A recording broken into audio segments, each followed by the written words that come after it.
So by the end of this video, you'll know exactly how to put your money to work instead of letting it sit in a bank account, losing value every year. You'll know where to invest, what to invest in, how much to invest, how to automate the entire process, and the biggest wealth building mistake people make. So let's say early Earl starts investing $200 per month for 10 years, earning a 7% average annual return. Then at age 30, he stops completely and never invests another dollar for the rest of his life. Then we have late Larry. Shout out to my co-host Kelechi for these awesome names. Larry spends his 20s ignoring the market and waits until he's 30 to start investing the same $200 per month. But he keeps investing for the next 35 years straight. GG easy, right? There's no way Larry takes an L here. He invested more than 3 times as long as Earl and contributed over twice as much money. But Earl wins by more than $100,000 simply because his money had an extra decade to grow. That is the power of time. And keeping your money in cash is even worse. Leaving it all in the bank means inflation acts like a debuff in a video game, slowing down the amount of XP you earn. Central banks target inflation of roughly 2 to 3% every year.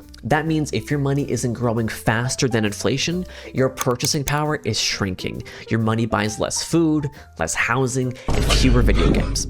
Investing is one of the best ways to fight back against inflation. And over the last 80 years, the stock market has averaged roughly 10% annual returns. When your money grows at that rate over decades, it starts building real wealth, which is why time is more important than perfection, more than stock picking, and more than trying to find some sexy ass investment no one else knows about. Your greatest financial asset is time. And most people hear this and say, cool, but I don't have enough money to invest.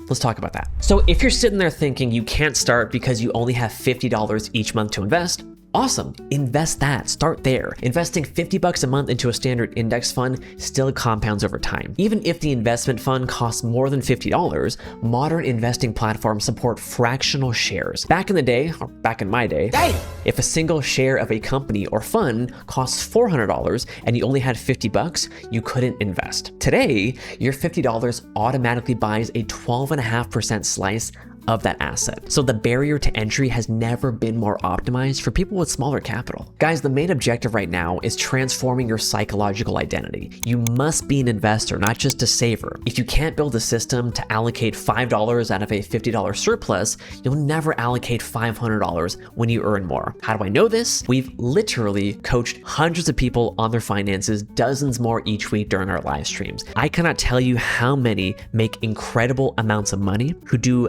absolutely nothing with it. 10,000, 20,000, 50,000, doesn't matter. Now, in terms of how much to invest, our recommendation here at Rich Nerd is 20% of your gross income. Hold on. Don't let this number cause you to crash out. Start small, be consistent, and systematically scale your percentages over time as your income increases and your expenses decrease. All right, we just beat the boss of the last level. Now we're on the one that scares most beginners. What do you actually invest in? So this is where most people get overwhelmed and hit Alt F4. Don't hit those keys until after you watch this video.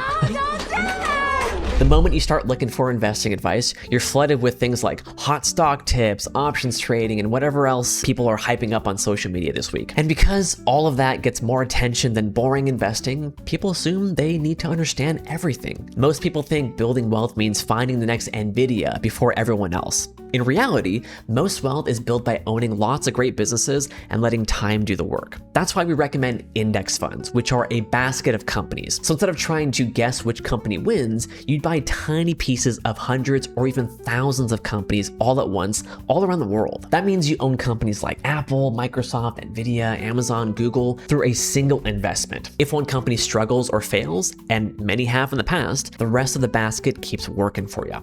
It's kind of like a leaderboard in a video game where players are competing for the top spot. But you don't need to pick winners. Even billionaire investor Warren Buffett has repeatedly recommended low-cost index funds for most investors. On top of that, 90% of professional fund managers, people with credentials and decades of experience, can't outperform index funds. Your financial advisor is also one of them. Now, if you want the easiest possible solution, our favorite is a target date index fund. Think of them as an all-in-one investing solution. It automatically owns US stocks, international stocks, and bonds. When you're younger, it focuses more heavily on growth. But as you get closer to retirement, it gradually becomes more conservative. All you have to do is pick the fund closest to the year you plan to retire. No stock picking, no constant rebalancing, no trying to figure out what to buy next. Just one fund designed to do all the heavy lifting lifting for you. Now you know what to buy, but where do you actually buy it? Most people spend months overthinking this part when it's literally the easiest part.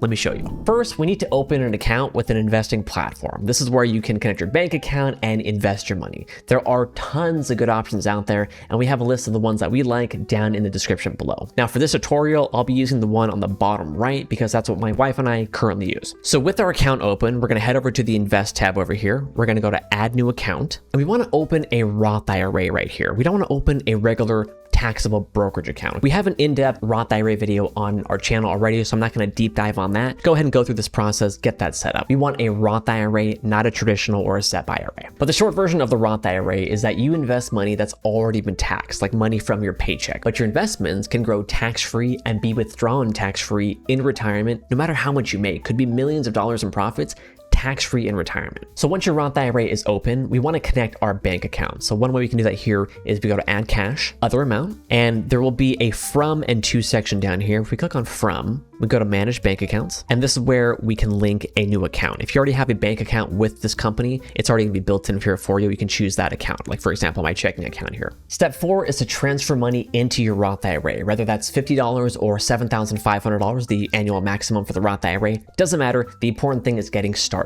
So I'll put $50 here. We'll choose the bank account you want to your Roth IRA, and we want this to be a standard contribution. Now, step 5 is to choose your index fund or target date fund. I'm a huge fan of VTI, so I'm gonna choose that one for now. So we'll hit buy. I'm gonna choose your Roth IRA in this list here.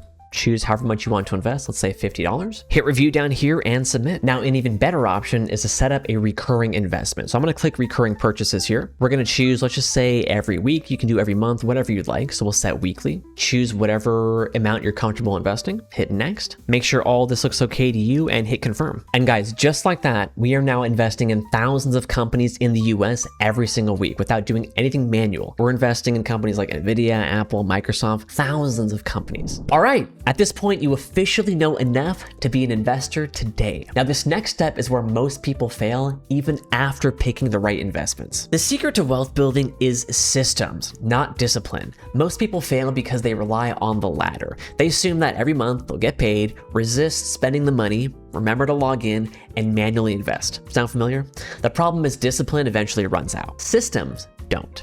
The strategy, or meta as we say as gamers, is removing yourself from the decision-making process. And here's what that looks like. You get paid, money automatically moves from your checking account into your Roth IRA. That money automatically buys your investment fund, and all that happens before you have the chance to spend it. The system does all the work for you. Now, one of my favorite tricks, which I learned from my uncle Ramit Sethi, just kidding, he's not my uncle, is increasing your automatic contribution by just 1% every year. You may not even notice a difference, but over decades, that small increase can add hundreds of thousands of dollars to your portfolio. So the fewer decisions your investing system requires, the more likely you are to succeed. Set it up once and let it run in the background like your favorite farming simulator like, Stardew Valley. Unfortunately, even if you do everything we've discussed so far, there's still one mistake that can destroy all of your progress. So Charlie Munger, another billionaire investor, had a simple rule for building wealth: never interrupt compounding unnecessarily. Now, most people think successful investing is about constant action. We're buying, selling, watching the market every day, jumping into whatever's trending. But building wealth is mostly about staying invested and waiting. You can't just, tap and hold the screen to make your investments grow at 2x the speed. I wish. Now, let me tell you about one of the most painful examples I've seen during a financial audit live stream. We spoke with a 32-year-old filtration mechanic from San Diego. He was doing a lot of things right. He was netting $6,900 per month and had already built his 401k to $121,000. But he had one major regret. Check this out. Do you have any debt? Yeah, so the debt I do have is on my 401k loan, and it's about $5,000 left on it, which I deeply regret doing. Yeah, everyone says that. It was nice in the beginning, but then I looked at how much I could have made in the S&P over the last 4 years. Oh, he borrowed money from his 401k. When we spoke, he still had about $5,000 left to pay back. At the time, it felt harmless, right? It felt like useful money. Money he needed, money he could simply just pay back later. It's not a big deal, right? But as you just heard, he deeply regretted it because while that money was outside of his account, the market kept moving higher and higher. His money wasn't growing anymore. And that's the lesson. You're interrupting a process that was quietly making you richer every year. Now, another reason why you want to be investing consistently and remain invested is that missing just the 5 best days in the market since 1988 could have reduced your long-term gains by 38%. Again, the investors who win are not the smartest people in the room. They're the ones who stay invested long enough for compounding to do its job and continue investing after that. None of this viral, hyped up bullshit you see online, I'm sorry. Unless it's one of our videos that's going viral, obviously. And for more ways to level up your wealth, like, subscribe, and join us during our live streams Tuesday, Thursday, 6 p.m. We'd love to chat with you, but only after you get your Roth IRA set up, not your homework.